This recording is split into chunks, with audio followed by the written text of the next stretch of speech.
I began to read this book last night, and I promise you, I took a shower because I knew it was going to be pretty deep. Our intern Lacey read it, and she said, I just felt different after I read it. So I began to read it last night, and Frank, I promise you, I had to put it down, and I actually shed a few tears, and I said, I have to call this sister and reach out to her.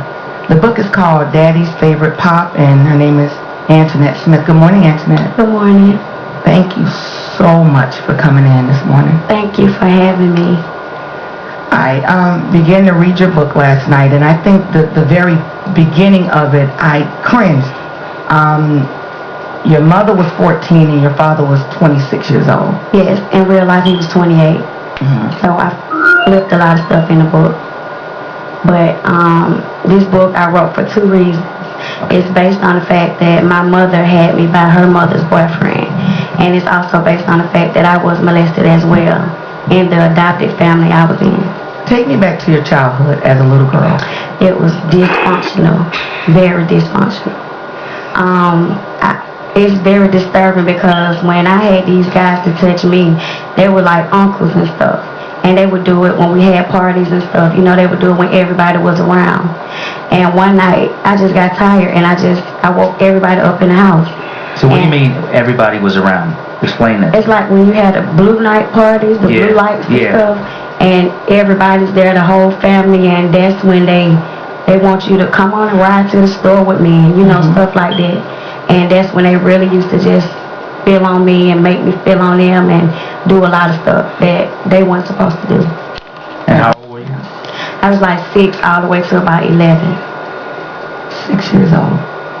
Do you remember it very well? I vaguely remember, but I do remember one that was so disturbing. Like, one of the uncles had me on this tall dresser, and he was like going down on me, you know, and that was just real messed up. And I think I was about 10, and it was somebody's birthday party. Like I said, they always do it when it's a function going on, and they always did these things to me. Like take you in a room when everybody else is busy. Yes. Yes. And it's just was when did you finally tell someone, or did you? I told.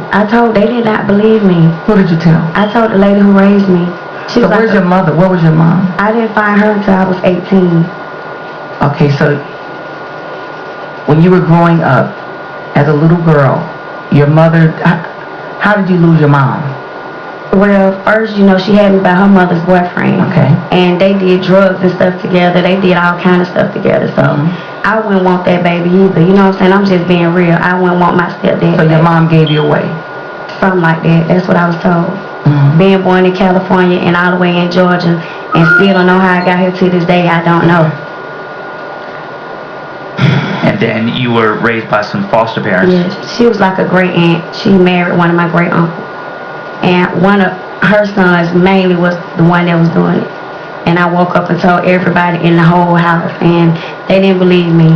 And one night we had another party, and one of her daughters came in and caught one of them in action. And that's when everything just kind of came up. Yeah. You said you were molested by 5 of your uncles? 5 different men. And I can remember one time I was in a Pinto with one of my older cousins. She's not here with us anymore. But, you know, the Pinto is very small. And the guy, he was driving with this hand, but this other hand was right between my legs. And she was right there. I'm like, how can she not see this? You know what I'm saying? And I just remember going in the bathroom, just scrubbing myself. You had our conversation last night. You started to get a little deep, and you began to tell me about your life. And, you know, you said, Wanda, I have 5 children from 5 different men. Yep. Looking for love. Tell us about that. 5 different kids from 5 different men. Yes, I love my kids, don't get me wrong.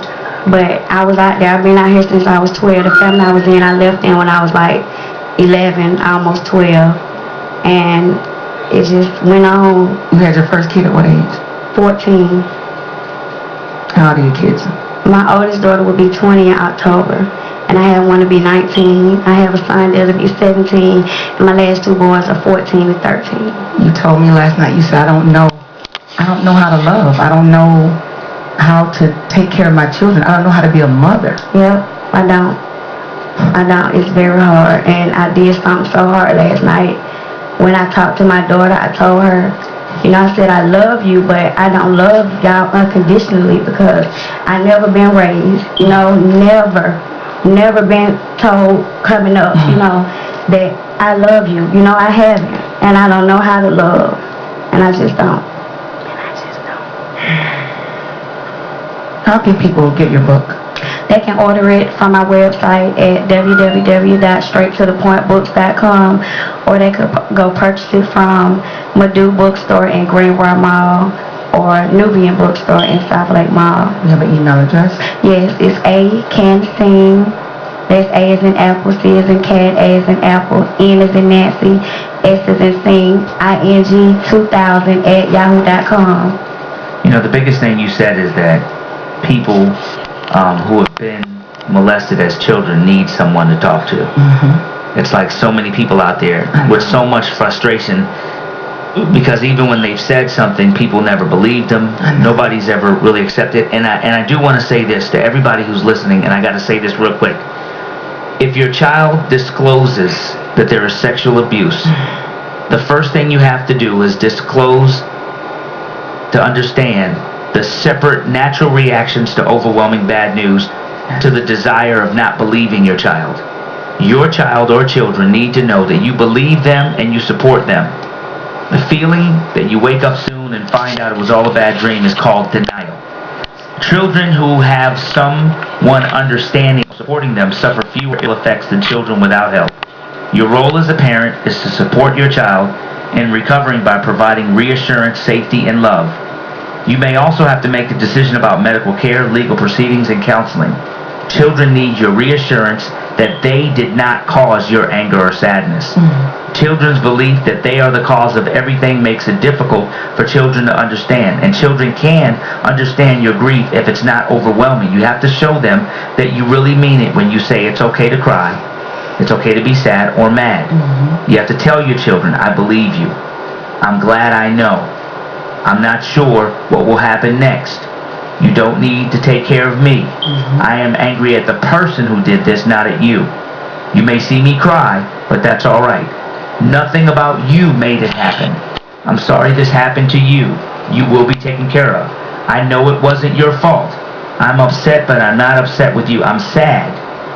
This has happened to other children your age. You will get over this and get better, but it may take a while. Be honest with your children. All the time. And we will post all this information on our website at